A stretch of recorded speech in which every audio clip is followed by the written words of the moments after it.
And welcome. My name is Craig Chico. I'm the president of the Back of the Yards Neighborhood Council, and it's my pleasure to welcome you to our community, and more specifically to the Back of the Yards College Prep High School.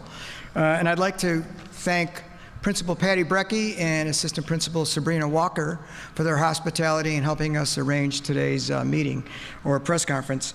If you'll just indulge me for one quick second, since I brought up Principal Brecky and Assistant Principal Walker, I've got to brag for just a tenth of a second about what this high school has meant to our community. About 99-point-something% of our kids graduate. I don't know what that point something is. Maybe one kid in the last 5 years didn't, but he probably finished sometime. Over 90% of our kids go to college. And I would also like to say that we are a level 1 high school. Now that means something when you consider that only about 20% or less of the seats from this school are from kids from outside the community, meaning that about 80% of the seats in this school are occupied by neighborhood kids from the Back of the Yards. I think it's something to be really proud of, and I am very proud of it, and I'm very proud of all the work that the administration under Principal Brecky's leadership, they've been able to accomplish.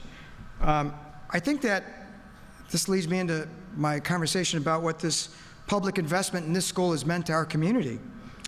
It's just not capital, it's people, and it's exactly what the Invest Southwest initiative is all about. I'm proud to be part of this initiative as the corridor manager for the new city Invest Southwest corridor, and I can tell you from the inside that it is working. Change is never easy. It's you know, transparency and accountability. Those are kind of things that we all talk about, but don't really get to see at work. And now we're seeing it. Our particular corridor saw tremendous responses and had tremendous collaboration with community, stakeholders, and the city, and our elected officials. Alderman Taylor's here, and I'm sure she can attest to that. So I'm really, really happy that we've come to this day. The benefits of what we're about to hear, I'm certainly not going to steal the mayor's thunder, but the benefits of the Invest Southwest program are really this. It's been inclusive, and it's been transparent. It's been catalytic. It is going to give workforce development opportunities to people in this neighborhood.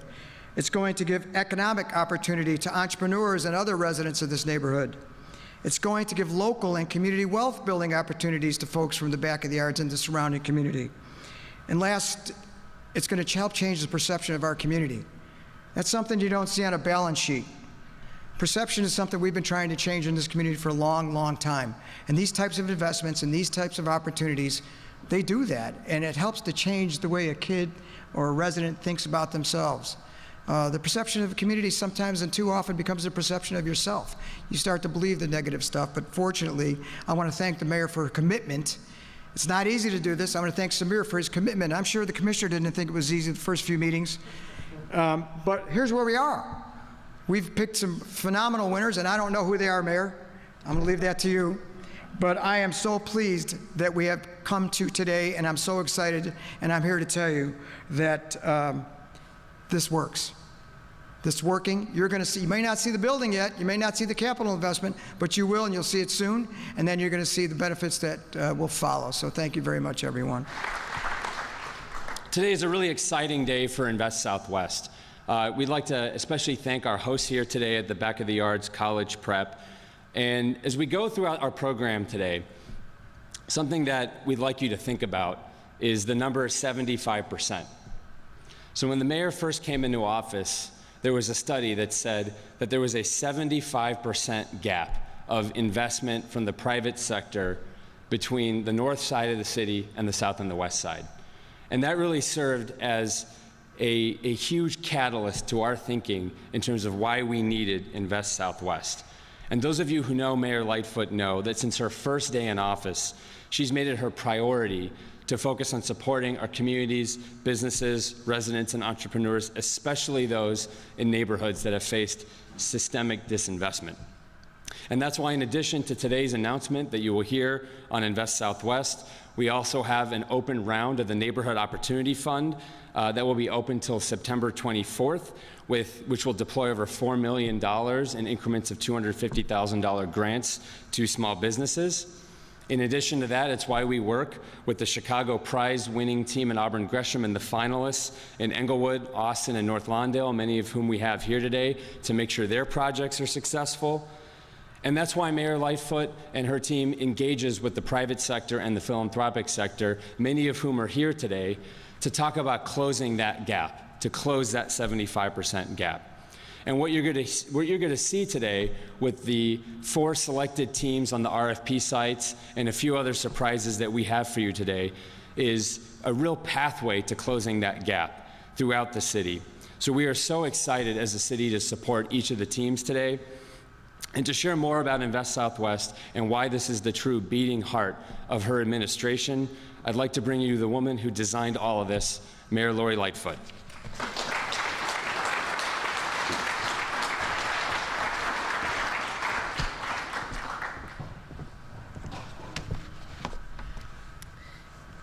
Good afternoon, everybody, and thank you so much for being here. We're here today to celebrate another set of exciting announcements in this administration's signature economic development program, Invest Southwest. And let me introduce a few people who are with us here today for this exciting news. In addition to Deputy Mayor Samir Mayakar, who you just heard from, we also have our Commissioner of Planning, Maurice Cox.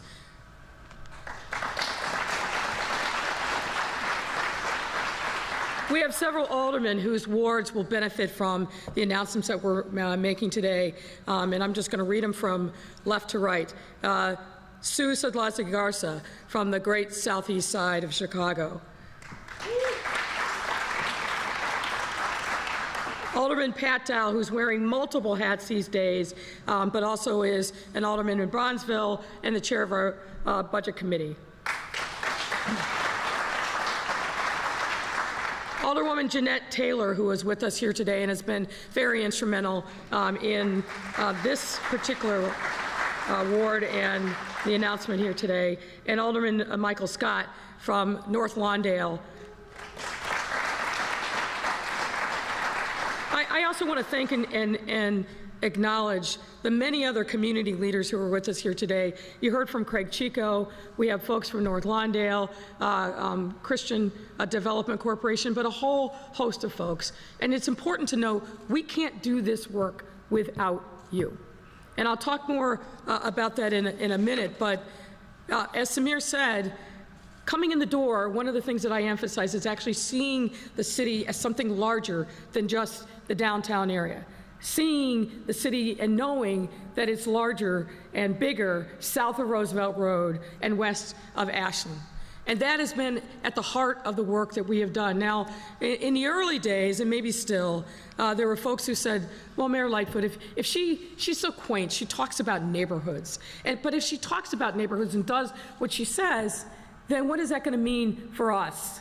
What is that going to mean for the entrenched downtown interests that always profit, that always benefit? What is that going to mean for us?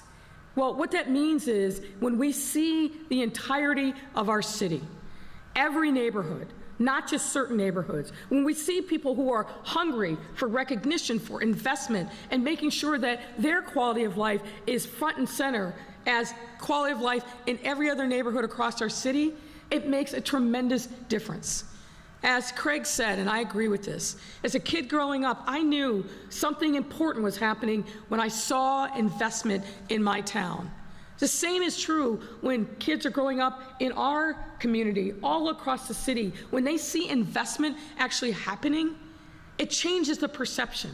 It shows that people care, that something important is going on in this neighborhood, not just for a moment, but for generations to come. And that's really at the essence of what Invest Southwest has to be about, and I believe is.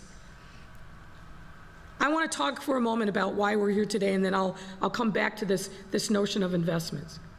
We have 4 Invest Southwest RFP developer teams who will be announced shortly, along with 3 additional project teams that will also be moving forward with sites on other priorities throughout these corridors. This is yet another great day for our Invest Southwest communities, and it marks another milestone in our city's journey to uplift our neighborhoods by empowering residents to become change makers of their own communities. And let me say that again, empowering residents to become change makers of their own communities. We did not design Invest Southwest to be a project cooked up on the 5th floor of City Hall and then brought to neighborhoods for you to thank us for our gratitude, for our generosity. That's not what this is about. First and foremost, it's about being intentional and listening to communities about what the community's needs are, and then working in partnership with the community to conceive of those aspirations and bringing them to fruition together in partnership. That is a critical difference that we hope you see and are feeling as part of this Invest Southwest initiative. And it's one of my highest priorities to bring transformative, bold investments to historically underserved South and West Side communities. And in doing so, doing it in a way that is truly equitable, inclusive, and transparent. We are constantly seeking ways to do that by improving the vibrancies of commercial corridors in these core neighborhoods, providing jobs and opportunity for growth and entrepreneurship of our residents, and beautifying our neighborhoods. Beautifying the neighborhoods is also part of it. Some have said, well, why do you have artists in residence in Invest Southwest corridors? Because artists are so critically important to how we feel and identify as residents of this great city. Why is it that we spend time thinking about green spaces and planting trees? Again, the beauty of these neighborhoods is actually equally as important as anything else that we're doing. It all goes and fits together. But at the foundation of that work, it's an emphasis on, again, listening to the needs and challenges of the communities we all want to work together to transform. When we listen to the needs and challenges of our communities, we are better able to work from the ground up to revitalize our neighborhoods and build on the plans that our communities groups have already have in the works. In many of these neighborhoods, there have been quality of life plans that have been vetted and put together by community organizations and other stakeholders, but they've been sitting on shelves because they haven't had a partner in City Hall, in the mayor's office, who wanted to work in concert and collaboration with neighborhoods. We've changed that. And we are also better able to harness the power of Chicago's government, private, philanthropic, and community sectors to make neighborhood development and empowerment an all-hands-on-deck effort as it must be, as well as deploy public funds in a way that amplifies private capital. These are some of the founding principles behind Invest Southwest, which we announced October of 2019. So, folks, we're coming up on our 2-year anniversary, and more on that. In March of this year, we announced the projects for the first round of the city's Invest Southwest Request for Proposals program in Auburn, Gresham, Austin, and Inglewood. 3 projects, in the aggregate, $65 million in new investments for those neighborhoods. And today, I'm thrilled to be here to once again announce and celebrate the team selected for this second round of RFPs, this time for projects launched in North Lawndale, South Chicago, Brownsville, and right here in New City, which includes Back of the Yards. These projects will add another $200 million in investments on top of what we've already done so far.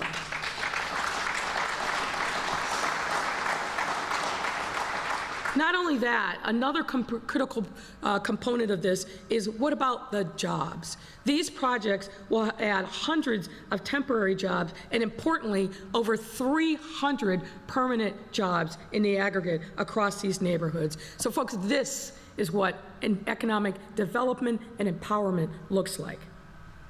Our Department of Planning and Development issued these RFPs with a strong focus on minority involvement, community wealth building, and innovative urban design. DPD then got to work engaging community members to ensure that these projects were created with members of the community rather than excluding them from the process. And yes, it's rough and tumble. Sometimes you go into communities and you're welcome, sometimes not. Sometimes you got to take your licks, because communities that have been neglected so long, we understand, are rightfully skeptical about what this really is going to mean. Are we going to be here today and leave tomorrow? And I want to leave no doubt to anybody who is here any future projects, to the entire city. We're here for the long haul with you to revitalize these communities, and we want to make sure that our investments not just have immediate impact, but generational impact. That's what this is about.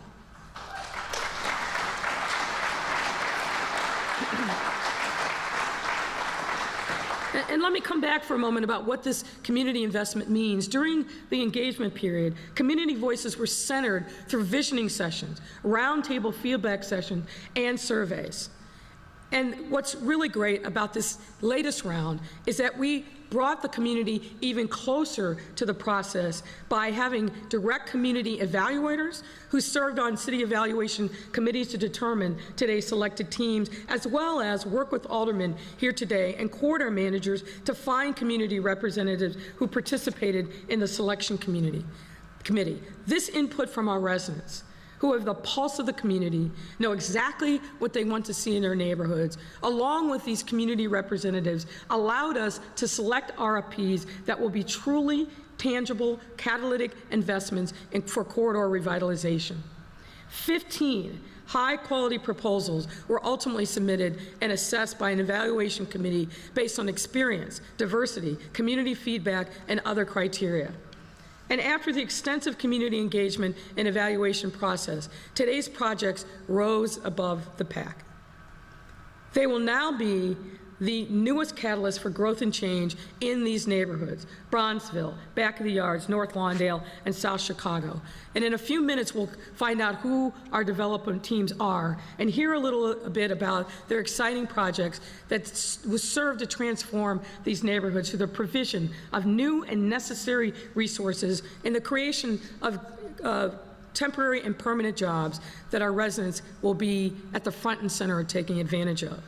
Each RFP site design is comprised of mixed-use developments that will improve the housing stock of the surrounding areas and become central community hubs for dining, arts and culture, technology, and healthcare. Importantly, the development teams for these incredible projects have diverse leadership and represent MBE and WBE businesses. And they also have strong community partnerships on the ground that help inform their designs.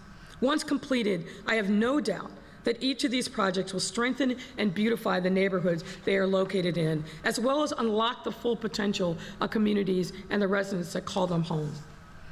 Every day leading up to these ribbon cuttings, the City of Chicago, and I'm directing this particularly to the developers and the community members, we will be your partners on this journey. We are linked arms together. Your success is our success, but importantly, your success is the success of the residents in these neighborhoods who desperately need investment in additional resources. And we will also work closely with funders and financial institutions to ensure that there is enough capital and other resources to bring these projects home. I'm very much looking forward to seeing what the results from design to reality. And we want to make sure to celebrate that with you. I want to again thank the aldermen who participated in this process: Jeanette Taylor, Ray Lopez, Pat Dow, Sophia King, Michael Scott, and Susan Sadlowski Garza, for your steadfast advocacy for your communities and partnership in making today actually possible. I'd also like to express my immense gratitude to each selected team, runner-up, community leader, government official, and private sector partner who have joined in our mission to revitalize our city's historically underinvested neighborhoods. I came in the door talking about neighborhoods, and I'm never going to stop. People in every neighborhood in our city deserve a good quality of life, and economic development is a critical tool that we can use to get them there. Now, as I said at the beginning, some in the downtown crowd believed, and maybe some still do, that if I focused on neighborhoods, that we would deprive the downtown of needed resources. Well, in a city like Chicago, we can walk and chew gum at the same time. And to those skeptics, I said then and I say every day, neglect of our neighborhoods is not cost-free. That neglect manifests itself every day on our streets, in our jails, in our hospital emergency room, and worse, in our morgues.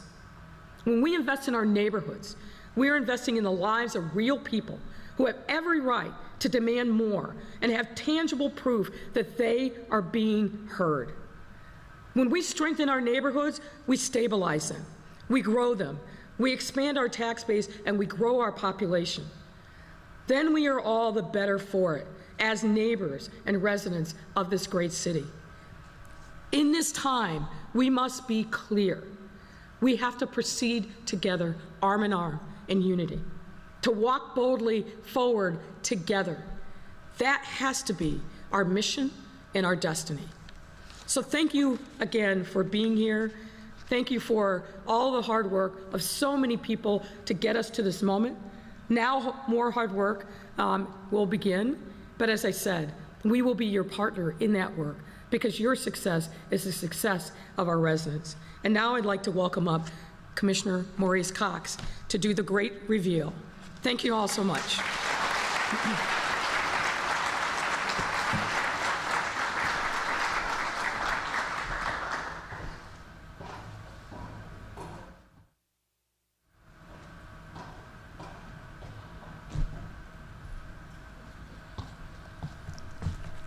All right. Good afternoon. Good afternoon. Good afternoon. Yeah, we could use a little drum roll because I don't know about you, but I've come here to celebrate, and this is an amazing occasion. I just want to thank first and foremost Mayor Lightfoot, for not only so ably managing the current events that we all live through, but also just helping us to keep our eyes squarely focused on shaping the future, which brings us to this amazing event today. And thank all of you for partnering with us and for participating in what is a collective journey to shape what we hope will be a more equitable and resilient Chicago. So yes, I'm here to celebrate, and I want to share just a few brief thoughts about this second round of requests for proposals, the responses we received, and what they'll mean for the city as we move forward. I think you'll see in the work today a tremendous optimism, not just in the financial investments, which represents $200 million of development, but also a focus on the resident experience of living in neighborhoods, giving people safe, welcoming places to gather and, yes, linger in public space in their neighborhoods. These are the projects that are filled with everyday amenities that residents have long since asked for and make their neighborhoods truly special places to live. So you will see places for outdoor seating, you'll see engaging streetscapes, welcoming people-oriented spaces. These are often very commonplace in other neighborhoods and in our downtown, for example, but here they will be changing the equation about what it means to live in an urban village on the south side or the west side. They'll significantly contribute to residents' ability to simply take a good walk, spend time getting to a destination that's attractive and welcoming, and with a new sense of vibrancy that will help people to fall in love again with the neighborhoods that they love.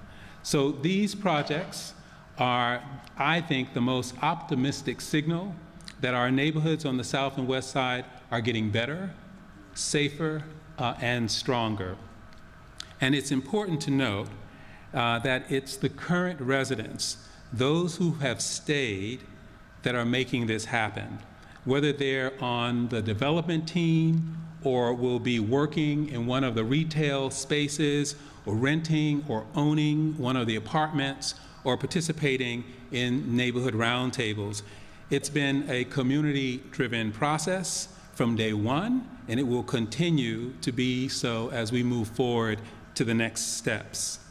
So community insights help identify everything from the project locations, the development goals, the public benefits that will accrue, and the RFP selected projects themselves. So historically, the city of Chicago selected RFP projects through an internal committee of city staff that specialize in housing or zoning or financing, economic development, and other disciplines. But the approach that we are seeing today expands from that first round of RFPs that we did in Austin and Auburn and Gresham and Inglewood, and now include the review and scorecards that inform the final selection. As the mayor mentioned, round 2 expanded this concept that even more community consensus can be modeled, and by adding community evaluators side by side with city evaluators. And what you will see is a process that doubles down on the ability for communities to offer insights. And the impact you've seen going beyond the 4 selected projects is a direct result of the community's insight of projects that they would like to see happen. They were nominated through their respective neighborhood roundtables, and 3 individuals were randomly selected and appointed to the selection committee. I'd like to say that their insight offered the kind of community perspective that is a result of their lived experience that no department staff could possibly match. And I'd like to particularly thank Alderman Dow, who really helped shape this process as we move forward. So thank you for that. And to offer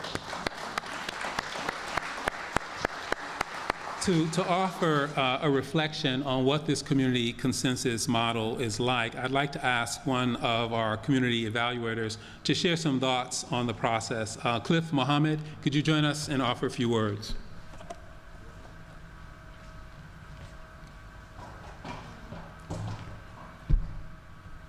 Thank you, Commissioner Cox. I've been asked to come up and introduce myself, explain why I wanted to get involved in this process, and then maybe talk a little bit about what I hope to see happen in the future.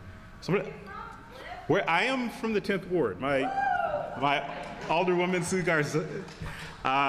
So I'm going to tell a story about what brought me to the 10th Ward. Born south side of Chicago, went to Hyde Park High School. Fortunate enough to get a college degree from a college in the south side of Chicago, then went to business school at a business school in the south side of Chicago. And around about the time that I was getting my career started, my uncle was opening a record shop on 87th Street, close to Commercial Avenue.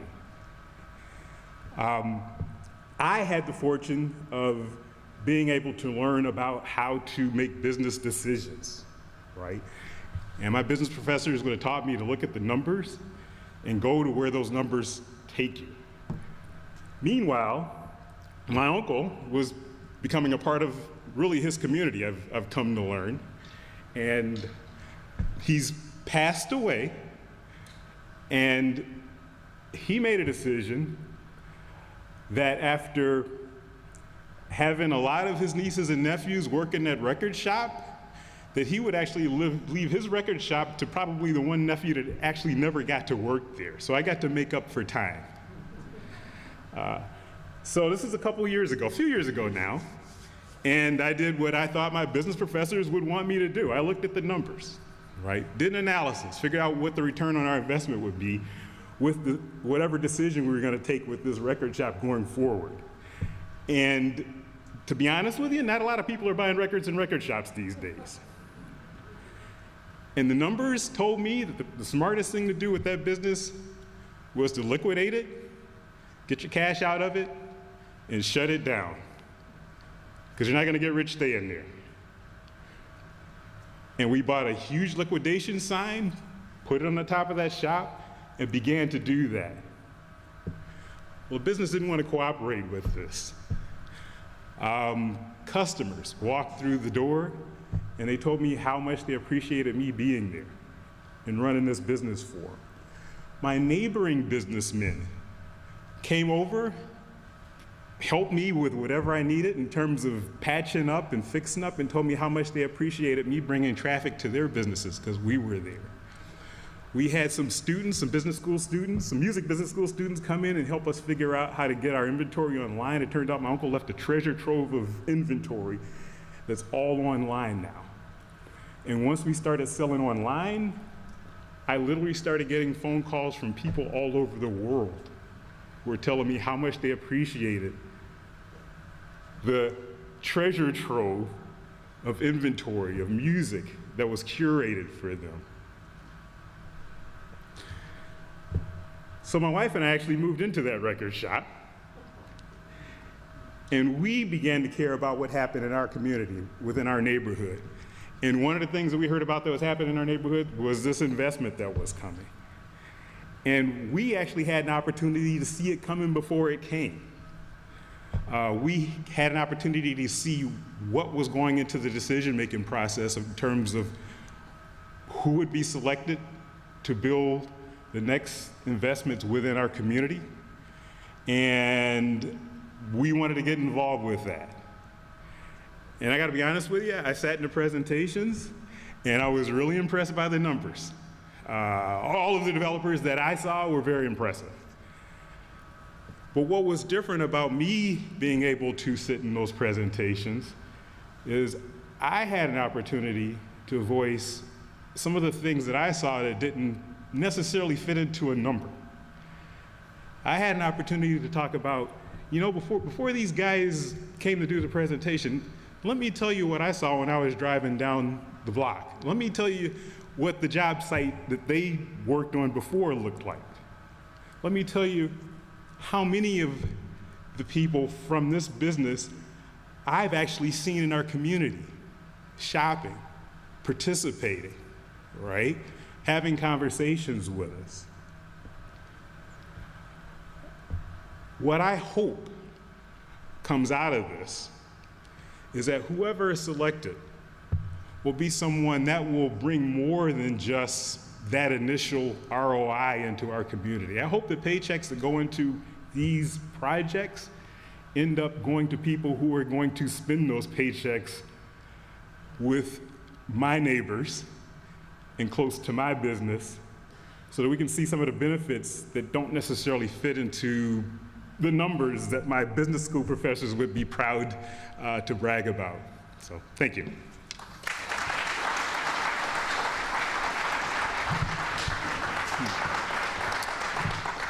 So, thank you, Cliff. Now you understand why the community voice is so important and why these projects are best situated to succeed. And I would like to also just give a round of applause to all of the 12 community evaluators, some others who are here who played such an important role in this process. There were 12 of them.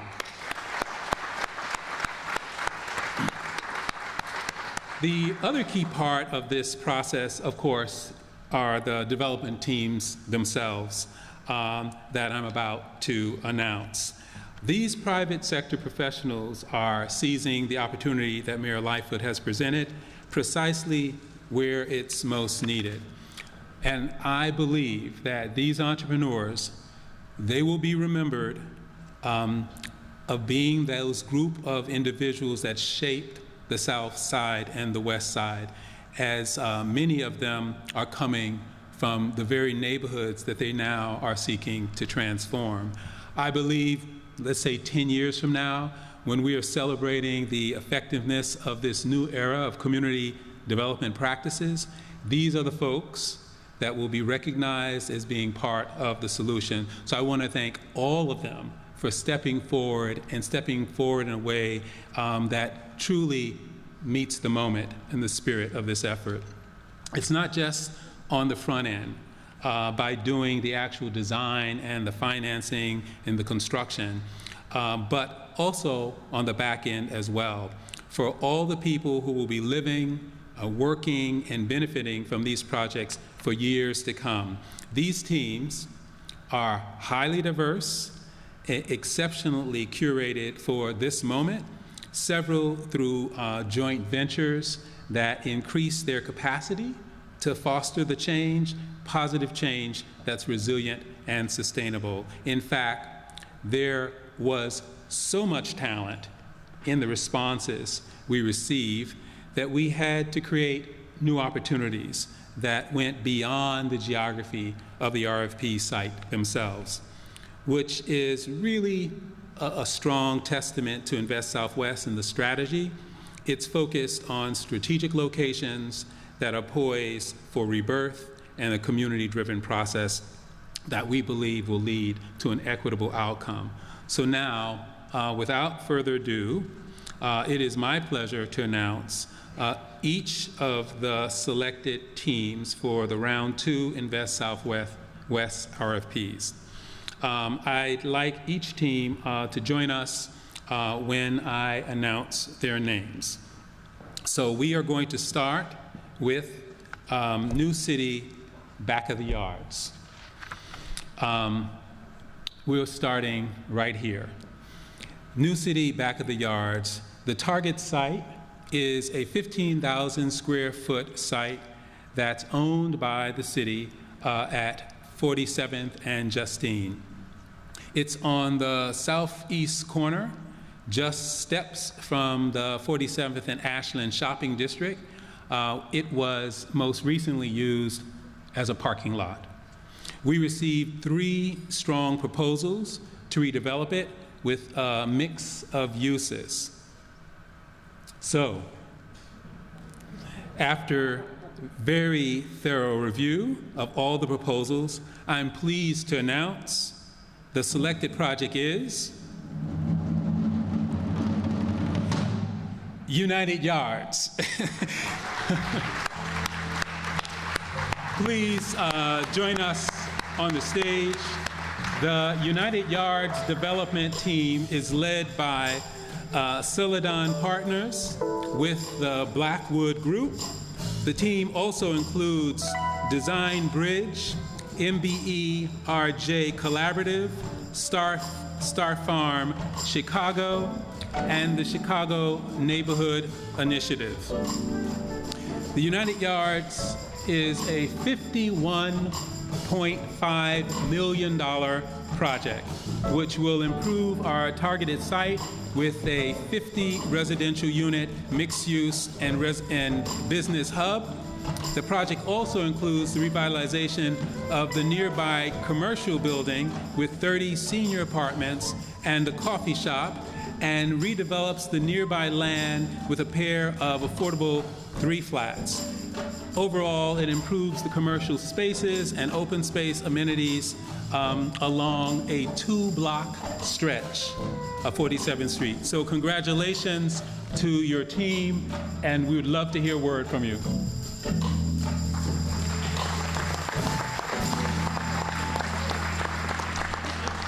Well, thank you. We would like to thank Mayor Lightfoot, Alderwoman Taylor, Alderman Lopez, Commissioner Cox and the DPD team, the members of the Select Committee and community for selecting the United Yards team for this catalytic, over $50 million investment in the heart of the Back of the Yards neighborhood. We know that this project is going to have long-term benefits for years to come, but we also know that the affordable housing crisis is here and now. And we have an obligation to, we must approach that with a sense of urgency. So out of the gate, you're going to see almost immediate activity at our sites. By the end of the year, we'll be delivering new affordable apartments by the end of the year from our state-of-the-art modular 3-flat factory right here in Chicago. As a team, we're bringing well over 80% of the funding ourselves out of the gate, and we're grateful for the city's partnership and support for the balance of the funding. This is not an if, it's not a maybe. This project will be built.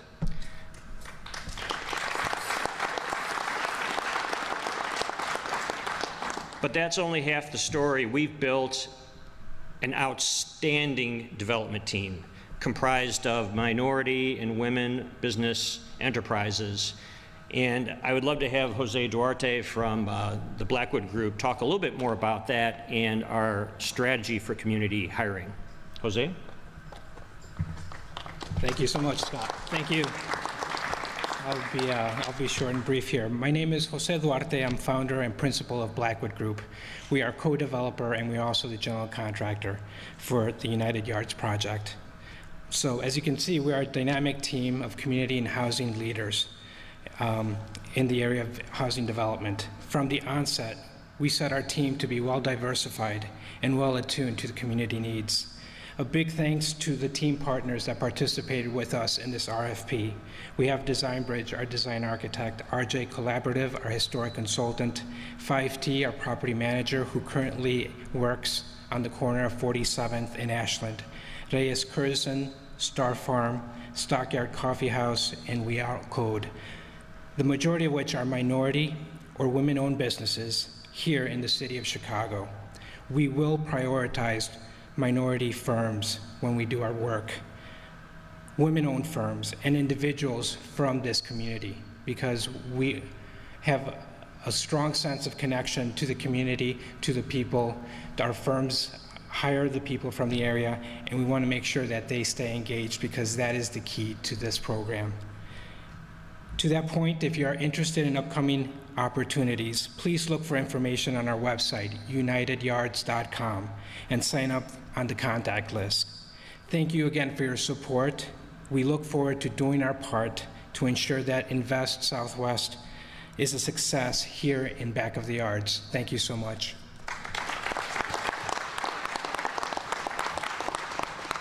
Thank you. Thank you. Thanks, everyone. Give them a round of applause. Back of the Yards.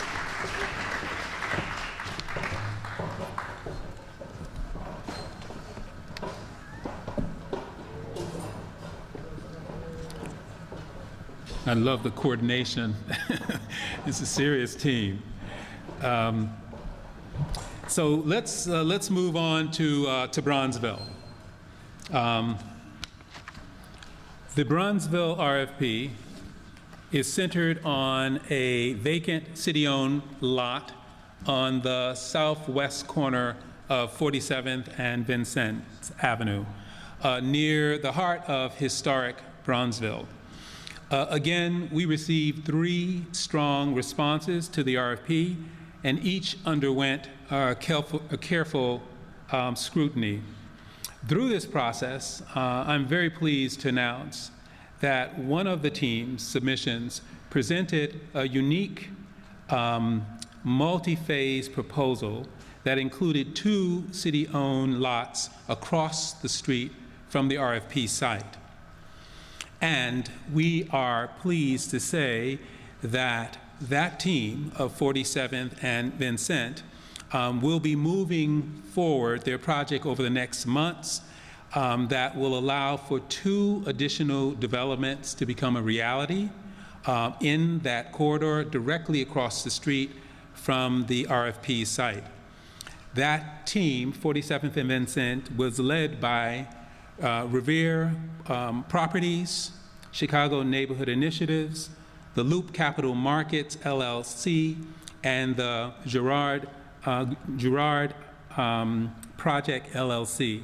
And if they are in the house, if they could stand up and let us recognize their team.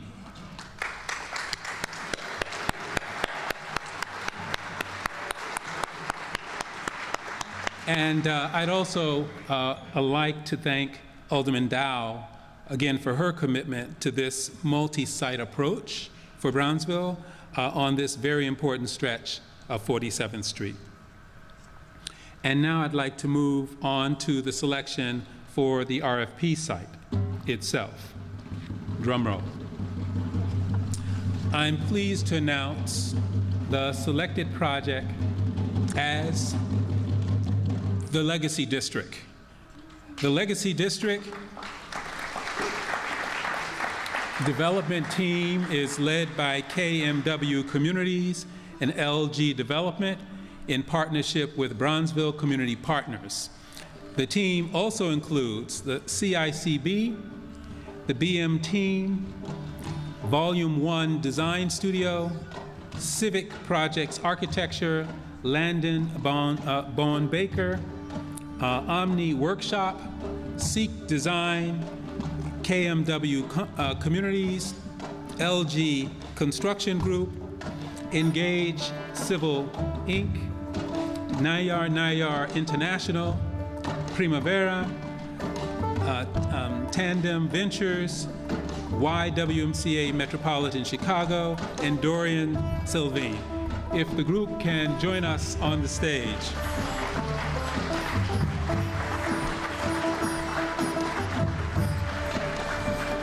So the Legacy District is a $19.2 million project that will create a 6-story building containing 12,000 square feet of commercial space, 25 mixed-income residential units, a 2-story flex space, a rooftop farm, and a community neighborhood plaza.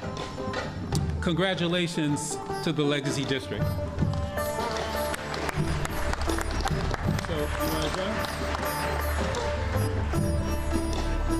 Wow. I just want to thank this administration for allowing this opportunity for this generational, Bill Williams from KMW. This is a generational opportunity that's going to yield benefits and yield returns for years to come. And I just want to thank this administration so much, and the community, the Alderman's office, even the Grishauds. We loved to extend the work with you guys. We wanted to really bad. And I just want to thank my team. I want to thank LG for giving us the infrastructure, the capacity to do what we wanted to do, and to trust us, to lead us with the strategy. And I want to thank Paula. She led the ground game.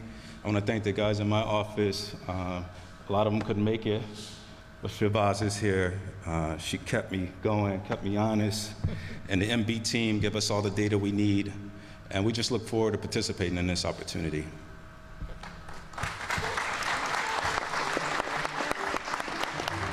Thank you all. Thank you. Oh, I forgot. Paula, got the mic. We just got to say we are really excited. This is huge. We have been planning to focus on bringing Bronzeville to the international status that it deserves. And we've been working with people like Alderman Dow for so long. Right now, all 3 of the aldermen in Bronzeville really see the vision, but more than that, they really are believing in the community's led efforts, and that hasn't happened before. So thank you, Mayor Lightfoot. We appreciate it, and we're not gonna let the community down. We are ready to showcase Bronzeville to the world. Thank you.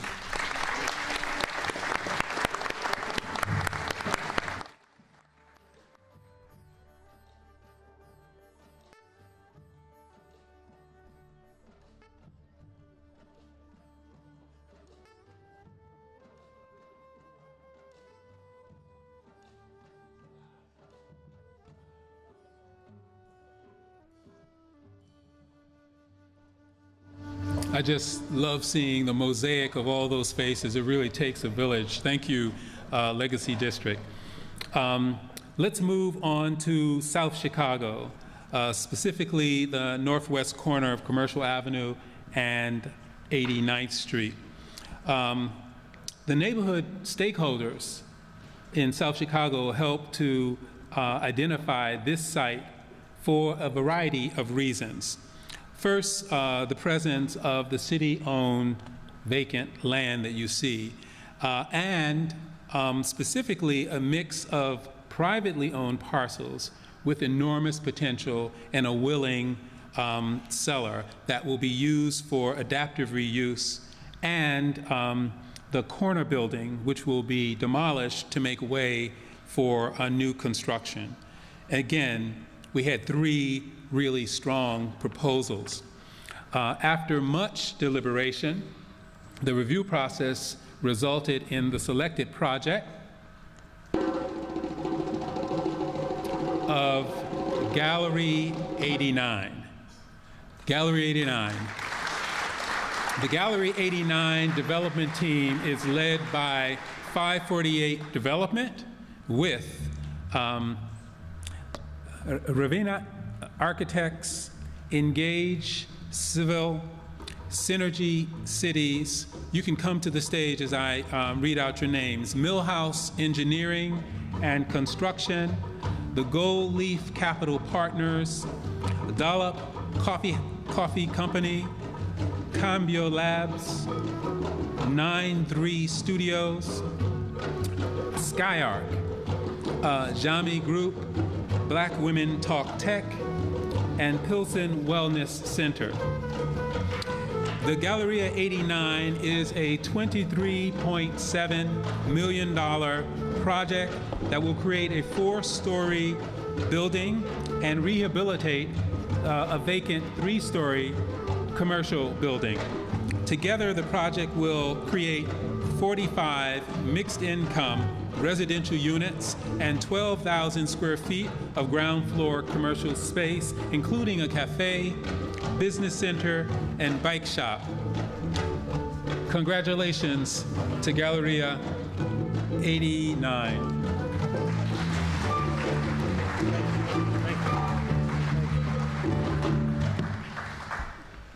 Thank you, Commissioner. Thank you to the mayor. As I believe Bill referenced in the Bronzeville, these take a lot of work, a lot of effort from a lot of folks. So quickly, I want to thank our entire coalition. I'll start with Anna Barsky, who's not here. She's the core reason why 548 still exists, and I'm grateful for her. Oliver Coupe, who's hiding, he owns a firm called Aurelian Capital Partners, and they're one of the top impact investors in the world. They're based here in Chicago, and I'm grateful for him. He's also chairman of our board. Cyrus Ravetna of Ravetna Design, you may not know his name yet. He has been the people's champ of architecture. Started doing 3 flats and 6 flats in the south and west sides, and now is his breakthrough opportunity, and he's knocked it out of the park here in South Chicago, and I'm really proud of Cyrus. Melanie Millhouse and the Millhouse family, they're friends and allies, and we've been working with them since the beginning. And then Syzygy Cities, I forget where the commissioner went. Syzygy Cities, Rachel Voss is the CEO. They specialize in national partnerships and bringing them to all communities.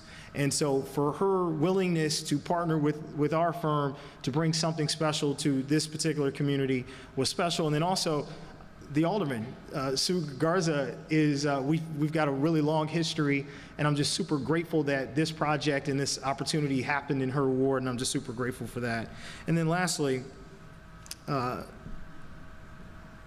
was thinking about, I had a bit of a revelation coming into this moment, and I was thinking a phrase became empowered advocates. And I started to think of the fire commissioner, Nance Holt, the housing commissioner, Marissa Navarro, the planning commissioner, Maurice Cox. Those are empowered advocates, thanks to the mayor. And I look at our coalition of 100% minority-owned businesses and women-owned businesses. You've got black and brown businesses working together, women-owned businesses, LGBT-owned businesses coming together and being empowered advocates. And I could not be more grateful for this opportunity to showcase an award in a community that we value greatly. But I want to thank the mayor for her consistent and just consistent advocacy from the mayor's office, and then creating these opportunities for people like us to continue to advocate for everyone. Thank you. Thank you. All right, let's give him a hand. Awesome.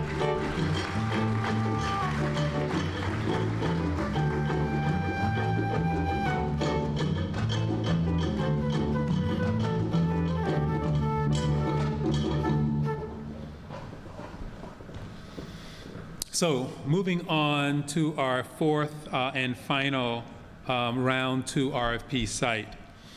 This is a very special community and a really extraordinary outcome.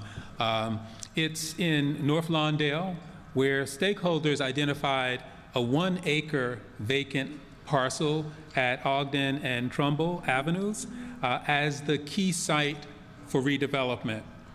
Now, the RFP in North Lawndale generated six strong responses that were the subject of an enormous amount of review and discussion.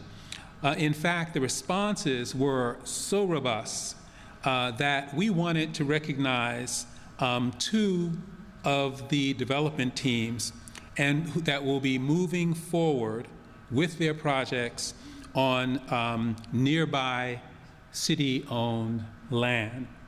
So on top of the investment, we saw a project that proposed a mixed-use, transit-oriented development, a project that presented a hotel. And so the sites, just a few blocks west of the RFP location, we will be working very closely with those developers to refine and to shift each of their proposals to neighboring sites on Ogden. One is Proxima Management, which is proposing a multi-story hotel with restaurant and retail space that will be a very important part of the overall Ogden Avenue revitalization. The other is the Tapestry, led by Lawndale Christian Development Corporation and NHP Foundation. That team will be refining its vision for a mixed-use housing complex with a food hall and community spaces. And again, this will be a welcome asset to the corridor. I have to thank Alderman Scott for his vision as well, to take these development companies and hold them on to be a part of the greater revitalization of Ogden. We could not have had this vision without your leadership.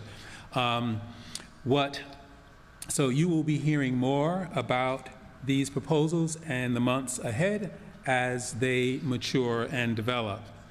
And now for our final announcement of the day.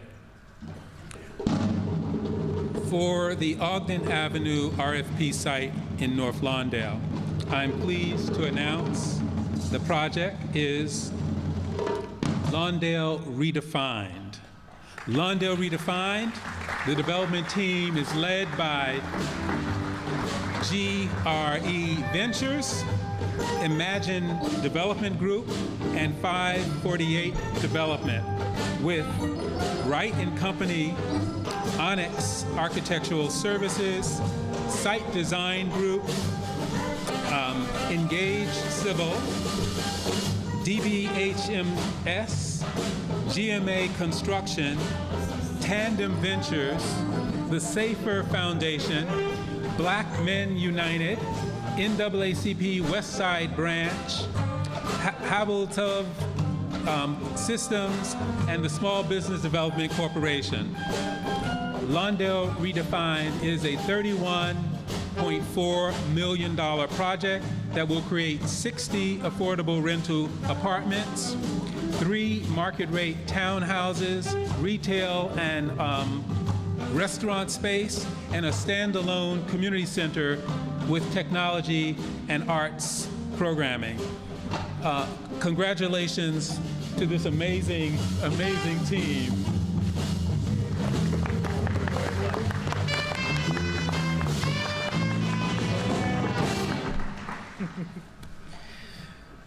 Wow, good evening.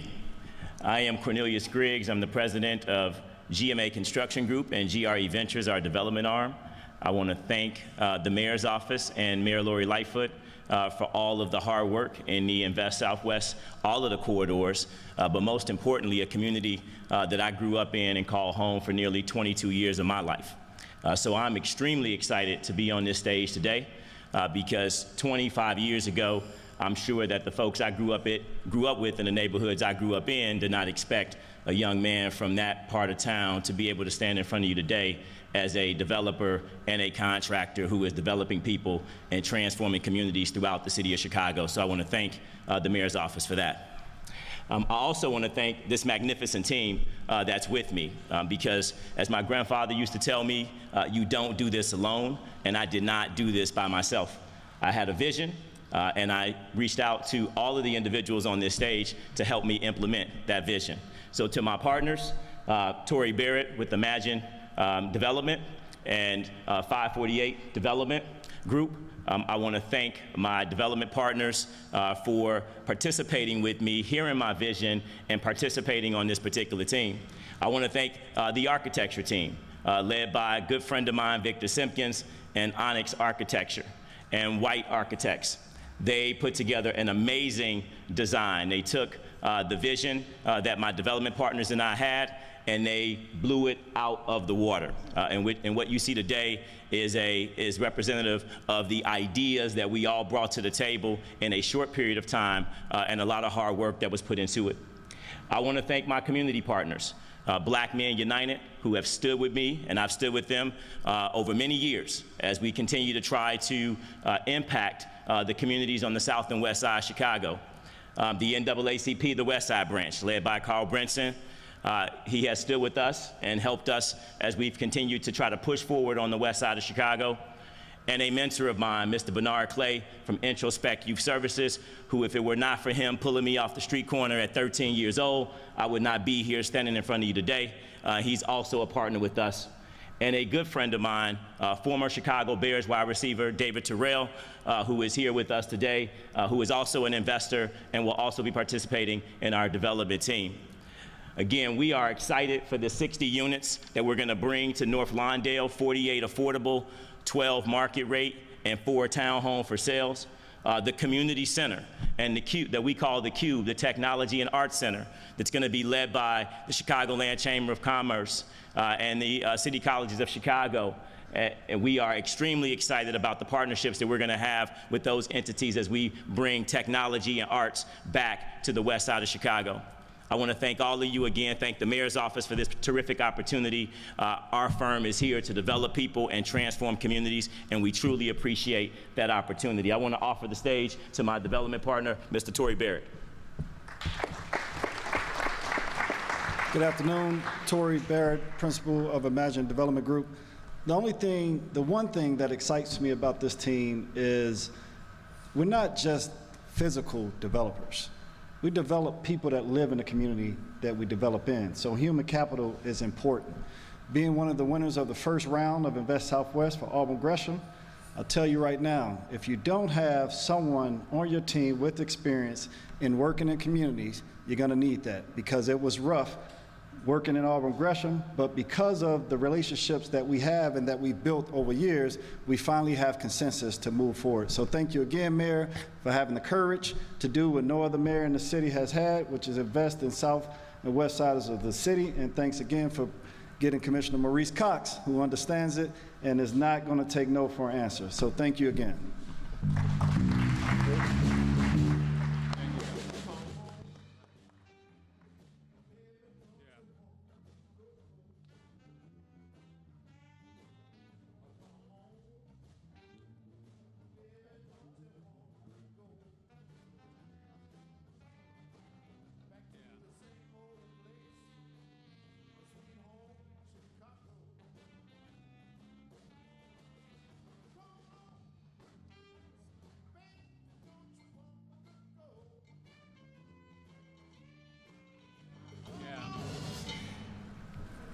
So this, folks, is what equitable development looks like.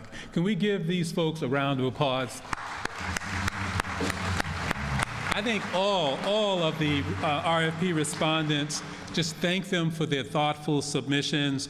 To the evaluators, to the evaluation team members, thank you. To the community roundtable participants who have been meeting for all the year, and everyone who's had a hand in getting these projects moving forward.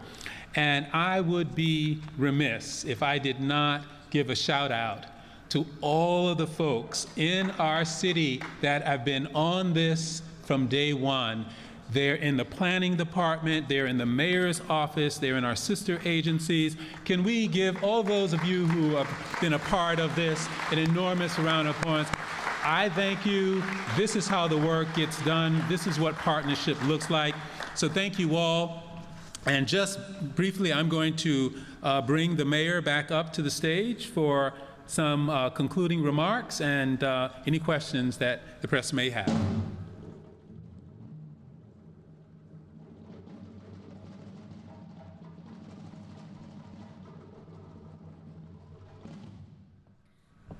Well, I don't think I need to add much more, because if you feel the electricity in this room and the excitement about what these projects will mean for the neighborhoods, that really says it all.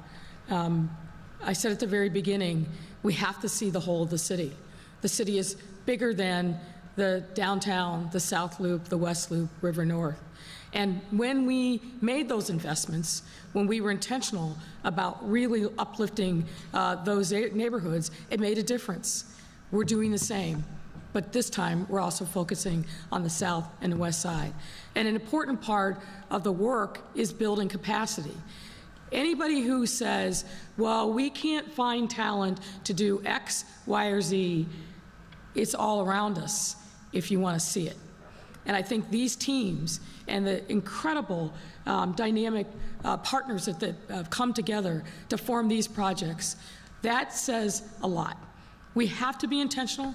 We have to put equity and inclusivity at the heart of what we do, and we have to build capacity and build wealth. And that's what Invest Southwest at its core is all about.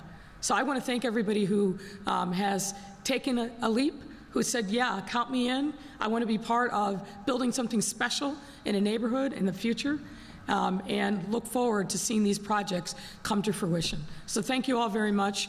I don't know if we're going to take a picture first and then we'll do questions. Why don't we do picture and then we'll take questions from the press.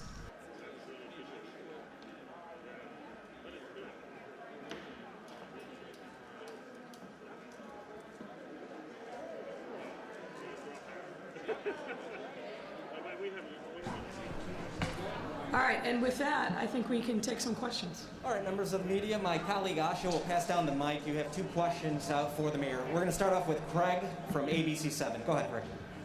Mayor, this morning, the Chicago Teachers Union raising concerns about the return to school safety plan in 1 week. You also should have received a letter from lawmakers and aldermen pushing the same thing. Where are things on negotiations, and can you ensure parents that the schools are going to be safe for their kids to return? Our schools are safe. We've got a mountain of evidence of that fact starting back in February of this year, when we first reopened elementary schools, signed a deal ratified by the CTU House of Delegates, and then signed a second deal ratified by the CTU House of Delegates in reopening our high schools. And before that, we had the other schools in the city, notably the Archdiocese, had opened 5-day in-person learning in the fall of last year. So let me remind you that CPS put in $100 million in COVID mitigation efforts over the course of last school year to be able to open up safely. That was everything from improving ventilation systems, air purifiers in every classroom that was being utilized, PPE equipment, and a number of other factors that were invested in to make sure that the schools were safe, and in fact they were safe. We opened back up last spring with very few incidences of COVID and nothing that necessitated us shutting any schools down. So we started the process with CTU really at the end of school year in June. I think we're close. There's no dispute that everyone agrees that we're going to open up next week on Monday, August 30th, 5 days a week in person. There's no dispute that teachers and other staff of CPS will be vaccinated as a requirement starting October 15th.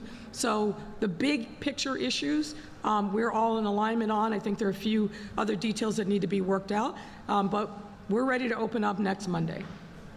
Where are you in your search for a replacement for Janice Jackson? And do you have two finalists picked already? The process is ongoing, but out of deference to the people who applied, we promised a confidential process, so we're not going to comment further until we have a finalist. Before I pass it on, Craig Dellamore asked me to ask a question, so I'll just ask this. Your thoughts on the proposals to rename the Animal Control and Care Center for Ella French, who was a big lover of animals. There's a petition underway. Yeah, I know from talking to Ella's mom that she cared deeply about animals, and particularly making sure that there were opportunities for rescue animals. I appreciate the enthusiasm of the people that have signed this petition, and we'll look into what other ways in which we can, as a city, honor Ella French and her sacrifice and service to the city. Let me also just say, I missed his last day on Friday, but I also want to wish Bill Cameron well. Mayor, Tamam Bradley, Channel 9. Mayor, just to return to CPS for a second, Jesse Sharkey is calling on the district to hire more clinicians, special education teachers, and support staff. Do you see a need for that? Are you confident that there's enough staff in schools to carry out the mitigations and safety protocols? Oh, I'm 100% confident that on the COVID-19, and we're going to continue to fulfill our obligations under the Collective Bargaining Act, a collective bargaining agreement, which we signed almost 2 years ago with the CTU. So we're making progress on meeting those hiring objectives that are laid out in that collective bargaining agreement, and we're going to continue to make progress. Marianne Ahern, Channel 5. Mayor, as of today, 158 expressway shootings. Denise Huglet could not make it home from the White Sox game last week. More than twice the number of last year's. What else can be done? Well, I think that we've got to do more in partnership with the state police to identify whether or not there are any particular patterns. Unfortunately, what we're seeing is a lot of these disputes are playing out on social media, whether it's Facebook Living or using some other kind of interactive social media platform, and then following each other. But the biggest thing is we've got to be united in our focus on rooting out this gang activity and going after the gangs, because that's really what the heart of the problem is. These are not random shootings. They're shootings being played out by dangerous gang members who have access to firearms, and we've got to do more collectively to hold them accountable. As you know, I don't control the courts or the jails, but we've got to continue to work in partnership with the county to make sure that really dangerous people are kept off the streets and that they're held accountable. I've been doing everything that I can to work in concert and collaboration with our county partners, but we need them to step up and do more, and I am willing to be at the table with them to do whatever it takes. But I do appreciate all the work that's been done by the state police. They've been tremendous partners for us from really the beginning of my administration through a lot of different issues, and we've got to continue to make sure that that partnership is strong. But also, if there's no accountability, then there are no consequences, then the brazenness is just going to continue. The focus has to also be on accountability for the people who are wreaking harm in our community. The FDA approved Pfizer today. Yeah. Where should people go? Do you envision a mass vax site again? And any new information on whether city employees will be required to be vaxxed as the county employees are? City employees are absolutely going to be required. You can let her have one more. Yeah, city employees are absolutely going to be required to be vaccinated. We're working through those discussions, which have been ongoing now for a couple of weeks, with our colleagues in organized labor that represent city employees, but we absolutely have to have a vaccine mandate. It's for the safety of all involved, particularly members of the public who are interacting with city employees on a daily basis. It's important for colleagues to also feel like they have a workplace that is safe. So a vaccine mandate from the city will come, and we'll make specific announcements in the coming days. Anything On where any vax sites? What about Yeah, this? you know, we've been talking about that. As you know, there's been some speculation on the part of the CDC that it will require a booster shot. So we're in conversation with them to think about, and we've already started the process of planning for any other logistical work that needs to be done. In the short term, I don't believe that we will need to stand up the huge vaccination sites that we've seen before, but a lot of that is going to depend on what the final CDC guidance is, and obviously making sure that we've got the logistical and other resource support. But where we're focused right now is on the unvaccinated. You've heard me say this before, but I think it bears repeating. Where we see that well over 97% of the people who are showing up in hospitals and ending up in ICU beds, or worse, ending up in death, are among the unvaccinated, we know that there's a lot more work to be done. We have some zip codes, I think there's 6 to 8 of them, primarily on the south side of our city, where we have 30% or less vaccination rates. That's really where our Department of Public Health and our partners are focusing our efforts. If we really significantly raise the number of people and the percentage by neighborhood, by zip code, who are vaccinated, then we're going to go a long way in starting to see the pandemic in the rearview mirror. But where we've got numbers like that in certain zip codes where we're 30% or less, we've got work to do. There's only a small number of zip codes on the other end of the spectrum that are 80% or more, concentrated, not surprisingly, in the downtown and on the north side, because a lot of the healthcare workers live in those neighborhoods. That's where we started our vaccination efforts. So we've just got to keep pushing more and more people who are on the fence, that are unvaccinated, to get vaccinated. From Alex Nitkin at the Daily Line. Alderman Austin is scheduled to chair her first meeting tomorrow for contacting oversight and facilities since she was indicted. Do you think it is still appropriate for her to be presiding over that committee? Look, I've been very clear from the beginning of my time as mayor. I think it's virtually impossible for an alderman to be able to fulfill their responsibilities to their ward and residents who are in need, particularly now, when they have the sword of Damocles hanging over their head, and that is a federal indictment. I've had that conversation with Alderman Austin. I will continue to be in dialogue with her, but I think it's very difficult for her to be able to do her job, just as it is the others who are indicted. It's an extraordinary thing that we have 3 sitting aldermen indicted. That's not a good thing for our city. Mayor, Mariah Wolfo from WBEZ, right here. Hi, Mayor. Good to see you. The young ex-Park District lifeguard who wrote your office says she's disappointed in you, frankly, and would like to see you fire Mike Kelly and Avis Lavelle. What would you say to her? What would you have to say to her? Well, I think we already said it in a statement that we sent you all last night, and that is, I take these issues very seriously. I have served in, unfortunately, many jobs as a woman of color, where I've been sexually harassed. It's not a fun experience. It's very demoralizing, and it makes people angry. And so I absolutely understand her passion and her anger about what is alleged to have happened to her. But I think the most important thing that we can do now is what I've urged, which is, number one, we've got to get this IG investigation done, but it's got to be without any influence from the outside. IGs have to be able to do their work independently, thoroughly, and expeditiously. Lots of people are going to have opinions about what should and what shouldn't happen, but what we ought to be focused on is giving the IG space to be able to do her work, complete it in a timely fashion, and I look forward to reading the findings and recommendations. Two follow-ups on that. One, specifically on her call for firing of Mike Kelly. And I'm going to repeat to you exactly what I just said. Right now, I understand what her anger and her frustration is. She's made that very, very clear. I get it. That's why we acted promptly when we saw her letter and sent it over to the Park District, and then it was forwarded to the IG. We've got to let the IG do their work without litigating this in the press. That's not appropriate.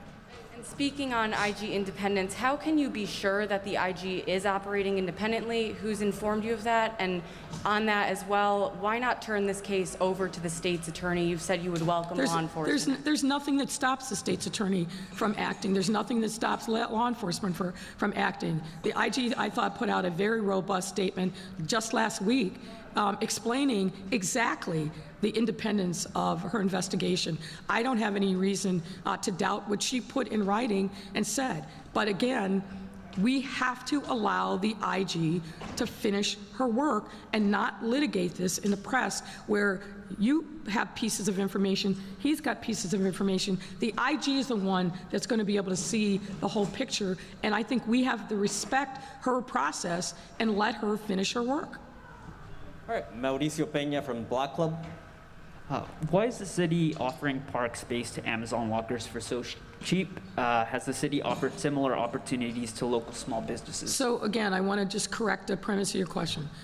The Park District is an independent entity. We don't control the Park District operations. The Park District has made a determination that one of the ways in which it wants to generate revenue is by allowing Amazon to have space in its parks. So you've got to go to them and ask that question. But we welcome innovative ideas on the part of any of our sister agencies to raise revenue that doesn't result in raising taxes. Everyone have a great day. All right, thank you all.